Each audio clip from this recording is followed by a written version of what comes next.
बेटी बहू में फ़र्क। जब से वे सपना की शादी करके मुक्त हुई तब से हर समय प्रसन्नचित दिखाई देती थीं। उनके चेहरे में हमेशा उल्लास चमकता रहता था। महरी से कोई गलती हो जाए, दूध वाला दूध में पानी अधिक मिलाकर लाए अथवा झाड़ू पोछे वाली देर से आए, सब माफ़ था। अब वे पहले की तरह उन पर बरसती नहीं थीं।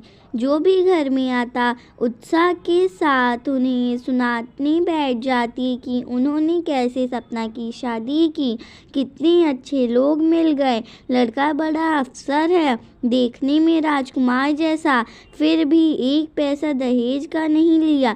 ससुराल तो कहते थे कि आपकी बेटी ही लक्ष्मी है और क्या चाहिए हमें। आपकी दया से घर में सब कुछ तो है, किसी बात की कमी नहीं। बस सुंदर, सुसंस्कृत व सुशील बहू मिल गई, हमारे सारे अरमान पूरे हो गए। शादी के बाद पहली बार जब बेटी ससुराल से आई तो कैसे हवा में उड़ी जा रही थी। वहाँ के सब हालचाल अपने घर वालों को सुनाती। कैसे उसकी सास ने इतने दिनों पलंग से नीचे पाँव ही नहीं धरने दिए। वह तो रानियों सी रही वहाँ। घर के कामों में हाथ लगाना तो दूर, वहाँ तो कभी मेहमान अधिक आ जाते तो सास दुलार से उसे भीतर भेजते हुए कहती, बेचारी सुबह से पाँव लगते लगते थक गई। नाते रिश्तेदार क्या भागे जा रहे हैं कहीं, जा बैठकर आराम कर ले थोड़ी देर। और उसकी ननद अपनी भाभी को सहारा देकर पलंग पर बैठा आती। दिन भर चाव से रस ले लेकर वे बेटी की ससुराल की बातें पड़ोसिनों को सुनाने से भी नहीं चूकती। उनकी बातें सुनकर पड़ोसिन को ईर्ष्या होती। वे सपना की ससुराल वालों को लक्ष्य कर कहती, कैसे लोग फंस गए इनके चक्कर में। एक पैसा भी दहेज नहीं देना पड़ा बेटी के विवाह में, और ऐसा शानदार रोबीला वन मिल गया, ऊपर से ससुराल में इतना लाड प्यार। उस दिन अरुणा मिलने आई तो वे उसी उत्साह से सब सुना रही थीं। लो जी, सपना को तो एएम में बीच में छोड़ने तक का अफसोस नहीं रहा। बहुत पढ़ा लिखा खानदान है, कहते हैं एएम में क्या, बाद में यहीं की यूनिवर्सिटी से पीएचडी भी करवा देंगे। पढ़ने लिखने में तो सपना हमेशा ही आगे रही है।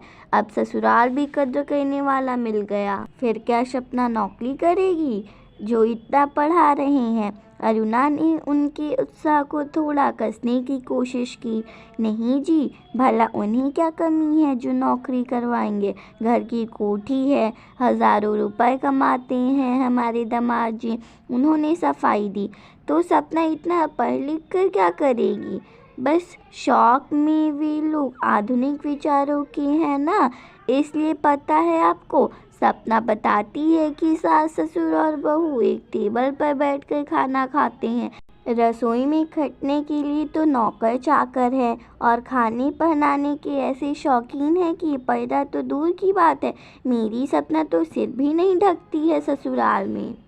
अच्छा, अरुणा ने आश्चर्य से कहा, मगर शादी के महीने भर बाद लड़की ससुराल में सिर तक न ढके, यह बात उनके गले नहीं उतरती।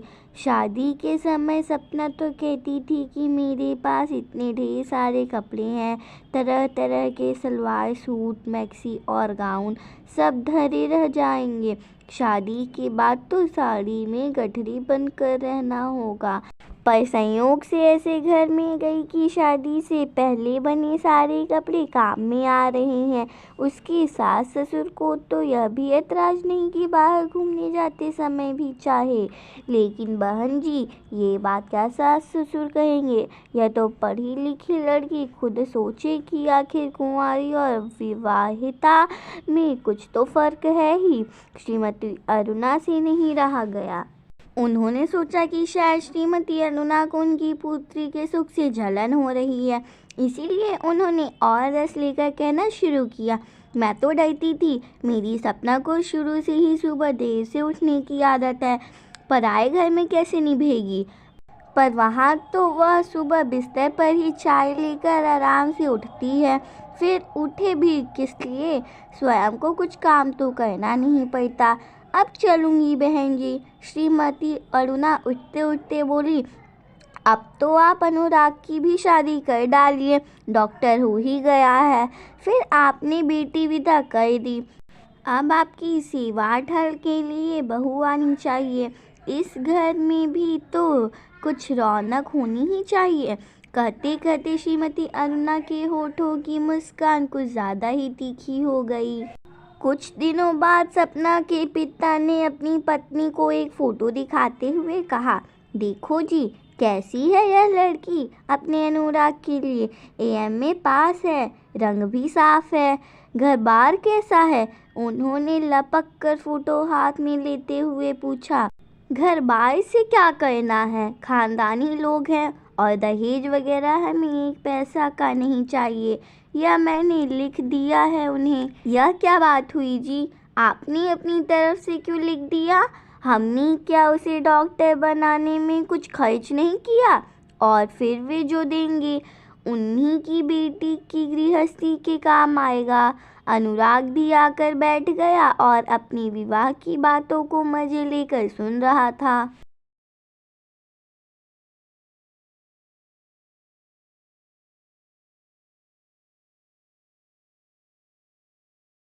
बोला, माँ, मुझे तो लड़की ऐसी चाहिए जो सोसाइटी में मेरे साथ इधर उधर जा सके। ससुराल की दौलत का क्या करना है? बेशरम माँ बाप के सामने ऐसी बातें करते तुझे शर्म नहीं आती? तुझे अपनी ही पड़ी है, हमारा क्या कुछ रिश्ता नहीं होगा उससे? हमें भी तो बहू चाहिए। ठीक है, तो मैं लिख दूँ उन्हीं की सगाई के लिए कोई दिन तय कर ले। लड़की दिल्ली में भैया भाभी ने देख ही ली है और सबको बहुत पसंद आई है। फिर शक्ल सूरत से ज़्यादा तो पढ़ाई लिखाई मायने रखती है। वह अर्थशास्त्र में एएमए है। उधर लड़के वालों की स्वीकृति भेजी गई, इधर भी शादी की तैयारी में जुट गईं। सामान की लिस्टें बनने लगी। अनुराग, जो सपना के ससुराल की तारीफ के पुल बांधती, अपनी माँ की बातों से खिंच जाता था, आज उन्हें सुनाने के लिए कहता, देखो माँ, बेकार में इतनी सारी साड़ियाँ लाने की कोई ज़रूरत नहीं है। आखिर लड़की के पास शादी के पहले के कपड़े होंगे ही, वे बेकार में पड़े बक्सों में सड़ते रहे तो इससे क्या फ़ायदा। तो तू क्या अपनी बहू को कुंवारी छोकरियों के से कपड़े यहाँ पहनाएगा? वह चिल्ला सी पड़ी, क्यों, जब जीजा जी सपना को पहना सकते हैं तो मैं नहीं पहना सकता?